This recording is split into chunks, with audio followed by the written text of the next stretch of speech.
بسم الله الرحمن الرحیم. با سلام خدمت شما همکاران تکنیکی برنامه و بینندگان محترم.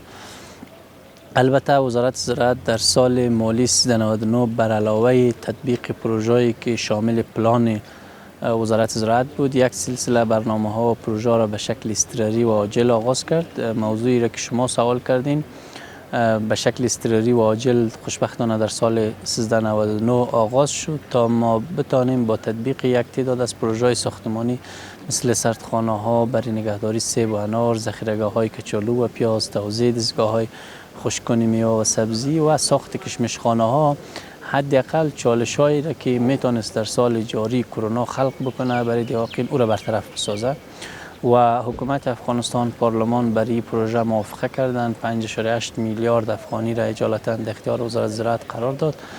در طی سال 1399 مجموعاً بیش از 10,300 ساختمان سردخانه‌های صفر انرژی برای نگهداری انار و سیب، ذخیره‌گاه‌های کچالو و پیاز، کشمشخانه‌ها و توزیع دستگاه‌های خشک‌کن شامل می‌شد که پروژه عملی شد. مشخصاً بالای 5700 باب ذخیره‌گاه‌های پیاز و کچالو ساخته شد. بیش از 3900 باب کشمشخانه‌ها ساخته شد و بالاتر از 470 باب سردخانه‌های صفر انرژی برای نگهداری انار و سیب ساخته شد و بیش از 1300 دستگاه‌های خشک‌کن میوه و سبزی در سطح کشور به خصوص برای زنان توزیع شد.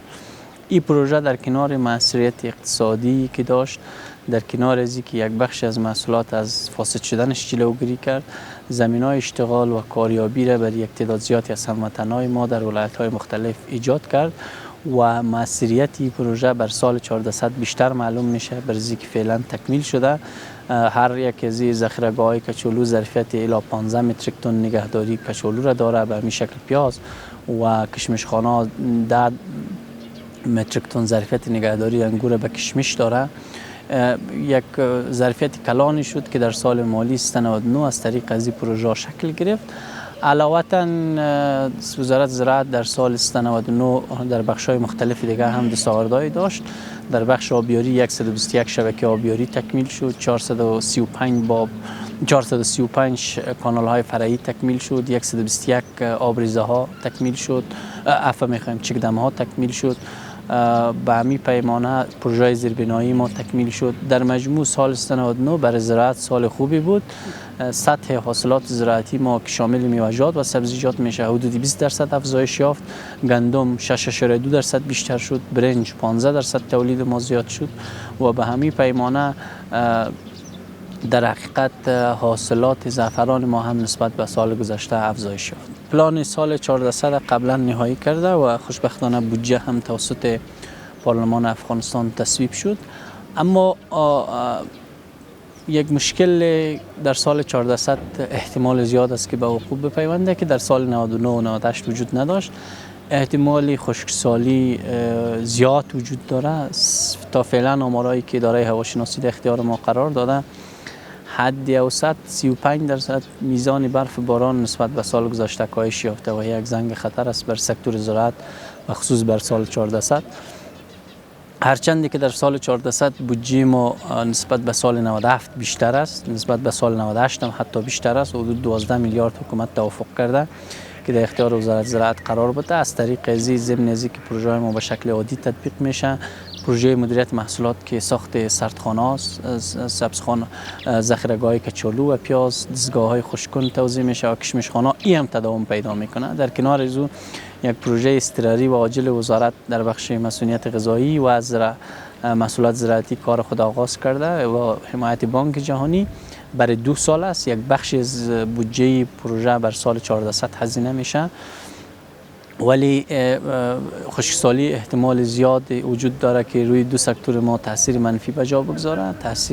تاثیر اولیش روی سکتور زراعت است. به احتمال زیاد گندم للمی افغانستان در سال 1400 نسبت به سال 99 کاهش پیدا بکنه. یعنی مجموعی تولید گندم در سال جاری 5.1 میلیون متریک تن بود که از این میان 1 میلیون متریک تن از تنها از گندم للمی بود، ولی پیش بینی میشه که در سال 1400 خشکسالی اما بررسی های اولیه نشان میده که 84 ولسوالی که بیشتر للمیزارا موجود است آسیب ببینه در 11 ولایت و احتمال زیاد کاهش گندم للمی در سال 1400 وجود داره. به همین پیمانه تاثیر منفی دیگر خشکسالی 1400 روی سکتور مالداری است. یک بخشی از مواشی افغانستان از طریق علفچرها، چراگاه‌ها، تپه‌زارها و جاهای کلوفه موجود است تامین میشه. در صورت خشکسالی بدون شک علفچرهای ما ممکن است مانند سال 97 بخشکه و طبعا مالدارای ما با کمبود علوفه و خوراکای حیوانی مواجه میشه. این تاثیر دیگری است که البته اکثریت ولسوالی‌ها ممکن است با این مشکل مواجه شوند.